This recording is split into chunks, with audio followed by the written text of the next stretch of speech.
Some cars just kind of miss the mark, some crash and burn, and then there are the rare few that are so unbelievably bad that they don't just flop, they take the entire company down with them. From shiny electric dreams to rotary nightmares. We're counting down the not ideal 10, so disastrous they killed the very brand that made them. Buckle up, because this is going to be one of those wild rides that you'd want to like and subscribe, and starting with the Fisker Karma, baby. Okay, so it's like 2011 and everyone's talking about the future of cars. Tesla, they're making waves, hybrids are hot, and Henrik Fisker, the guy who designed the Aston Martin DB9, never heard of it, says, yeah, I can do that too. So he launches the Fisker Karma, a plug-in hybrid that looked like pure sex on wheels. The problem, it was all looks, no reliability. On paper, it was supposed to be the perfect combo of luxury and eco-consciousness. But in reality, it had a 32-mile electric range and a clunky gas engine that kicked in with all the grace of a leaf blower. Consumer Reports tried to test one, and it literally died before they could finish checking it in. Then there were the fires, the software bugs, and the now infamous batch of cars that got fried in a port flood during Hurricane Sandy. Production delays, battery recalls, and bad PR torpedoed the company. Only about 2,000 Karmas were ever sold before Fisker Automotive burned through more than $1 billion and went bankrupt in 2013. Henrik Fisker later came back with another EV brand, but the original Fisker Automotive, toast. And real quick, there's nothing like a little Huracan Performante V10 in the morning. Okay, if you've ever imagined yourself turning heads in a jaw-dropping supercar, you are in the right place. Sign up. Sign up for the Ideal Collective. Right now, it is completely free, and I've linked to it in the pinned first comment down below. And just by signing up, you'll be the first to know about the giveaway. Spots are limited, so sign up today. Again, it's in the pinned first comment, and now, back to the show. Before Rolls-Royce had rappers name-dropping phantoms, Mercedes tried to build its ultra-luxury brand Maybach, baby. The idea was simple. Create a name so posh it made the S-Class look like an Uber. In 2002, they launched two models, the Maybach 57 and Maybach 62, which were basically stretched, rebadged S-Classes that cost $500,000. They had twin-turbo V12s, champagne chillers, and reclining seats that could make a private jet jealous. But when your exclusive luxury car looks just like a Mercedes with extra chrome, that's a problem. Rich people didn't want to drop $400,000 on something that could be mistaken for their chauffeur's car. Sales never came close to expectations. Daimler was losing money on every unit and hemorrhaging over $1 billion by the time they killed the standalone Maybach brand in 2012. These days, Mercedes resurrected it as Mercedes Maybach, basically admitting it's better as a trim package than a brand. The lesson? You can't buy prestige. You have to earn it. MG Rover, ever heard of them, was on life support back in the early 2000s. So naturally, instead of fixing their lineup, they built a supercar because that always works, right? Right? The MG XPower SV was a carbon fiber V8 powered muscle coupe that looked like it escaped a Need for Speed cutscene.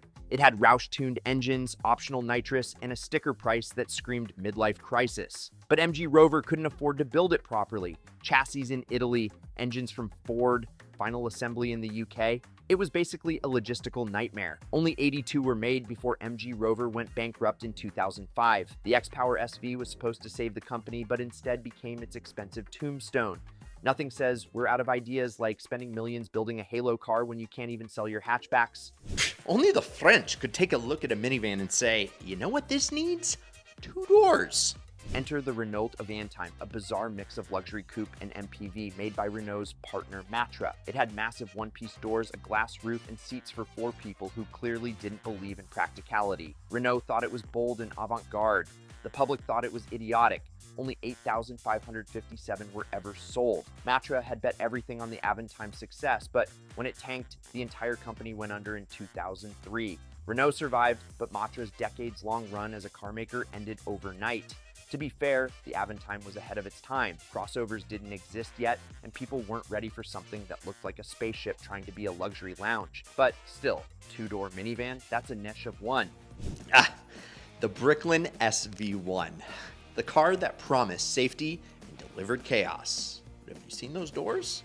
Entrepreneur Malcolm Bricklin convinced the Canadian government to fund his dream of a safe sports car. What they got was a fiberglass-bodied coupe with hydraulic gullwing doors that took 12 seconds to open, if they opened at all. Many owners found themselves literally trapped inside when the system failed. The SV-1 looked cool, but was an engineering disaster. It overheated constantly, its acrylic body panels bubbled in the sun, and build quality was atrocious. Less than 3,000 were made before New Brunswick's government realized they'd been scammed out of millions. The company folded in 1976, leaving behind angry taxpayers and a legend of how not to build a car. Bricklin later tried importing Subarus and even the Yugo to America, so I guess he just had a thing for terrible ideas. The NSU Ro80 was a technological marvel. Aerodynamic shape, front-wheel drive, disc brakes, semi-automatic transmissions, and it won 1968's European Car of the Year. What? The problem? Its fancy new Wankel rotary engine didn't work. Like, at all. Engines started failing around 15,000 miles because the rotor seals wore out faster than you could say warranty claim. NSU had to replace engines left and right, bleeding cash until Volkswagen swooped in and bought the company in 1969. NSU was folded into Audi soon after, disappearing entirely by 1977. The Ro80 was too advanced for its own good, an engineering masterpiece that cost its maker everything. Mazda would later figure out how to make the rotary work, kind of. But for NSU, it was game over. The Yugo EV was advertised as the cheapest new car in America, and it was just under $4,000. It sold like crazy. Over 140,000 Americans bought one. Then reality hit. These things were built in communist Yugoslavia with all the precision of a Soviet toaster. Engines exploded if you didn't replace the timing belt every 30,000 miles, parts fell off, and crash safety was non-existent. In fact, the joke was that the Yugo came with a rear defroster, so your hands stayed warm while pushing it. By 1992, Yugo America went bankrupt, and the breakup of Yugoslavia itself cut off parts supply. The Yugo became a global punchline, topping worst car ever lists for decades. Saba, the company behind it, limped along until the 2000s, but the Yugo's reputation basically moved the entire brand. You know the DeLorean DMC-12 from Back to the Future, but in real life, this stainless steel gullwing doored icon was an absolute disaster. John DeLorean promised an ethical, futuristic sports car, but what rolled off the line was slow, heavy, and underpowered thanks to its Peugeot Renault Volvo V6. Worse, the factory in Northern Ireland was plagued by quality issues and strikes. Cars rattled, panels didn't fit, and sales tanked. Only about half of the 9,000 built were sold. Then, DeLorean himself got caught in an FBI cocaine sting trying to save his failing company with drug money. You can't make this up. By 1982, the company was bankrupt, the dream was dead, and John DeLorean's reputation was toast. Ironically, the DMC-12 became a pop culture legend afterward, but that fame came way too late to save the company that built it. Oh, the Pontiac Aztek, the car so hideous that it became a meme before memes actually existed. GM thought it was going to be the ultimate adventure crossover, complete with a built-in cooler and optional tent, but instead it became the automotive equivalent of a dad bod in Crocs. The design was a mess. It looked like 5 different cars smashed into one. GM expected to sell 75,000 a year, but barely cracked 27,000 in its best year. Even with the Breaking Bad cameo years later, it couldn't escape its reputation as one of the ugliest cars ever made. When GM filed for bankruptcy in 2009, Pontiac was one of the first brands axed. The Aztek didn't single-handedly kill Pontiac, but it definitely pushed it to the edge. It's the perfect case study in what happens when corporate groupthink ignores every single focus group screaming, "No!" And now it's time for the honorable mention, because before we get to our oldest entry, we've got to pour one out for a car that technically didn't kill its company, but it sure did try, the Cadillac Cimarron.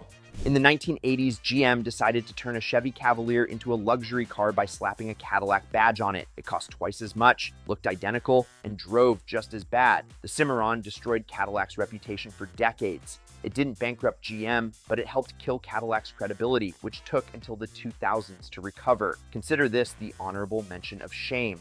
Now we're rolling all the way back to the Tucker 48, also called the Torpedo, and it was supposed to change literally everything.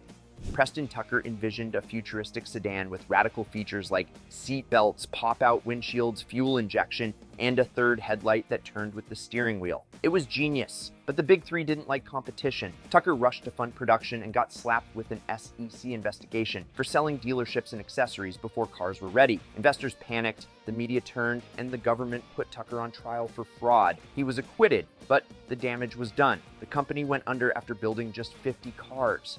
The Tucker 48 wasn't just ahead of its time, it was too far ahead. It scared Detroit, got crushed by bureaucracy, and ended one man's dream of taking on the giants. Tucker's story became Hollywood legend, but the car itself marked one of the earliest examples of innovation dying under corporate pressure. From the shiny Fisker Karma to the doomed Tucker 48, these cars prove that bad ideas aren't limited to just one era. Sometimes it's arrogance, sometimes it's bad timing, and sometimes it's just pure stupidity. But the results? Well, they're always the same. A pile of debt, a tarnished reputation, and one more ghost in the automotive graveyard. So next time you see a weird concept car or some overhyped EV startup, just remember, just remember, behind every revolutionary ride could be the next Aztek, the next Yugo, or the next Fisker. Because in the car world, it's not just enough to dream big. You also got to build something that doesn't explode, overheat, or trap you inside. Rest in peace to the fallen automakers. Your failures made history in some of the best YouTube videos ever. And if you enjoyed this video, like, subscribe, turn on that notification bell, and check out some of these Ideal vids over here. I'm Brad Danger. This is Ideal. We'll catch you next week, and promise me one thing: keep living the Ideal lifestyle.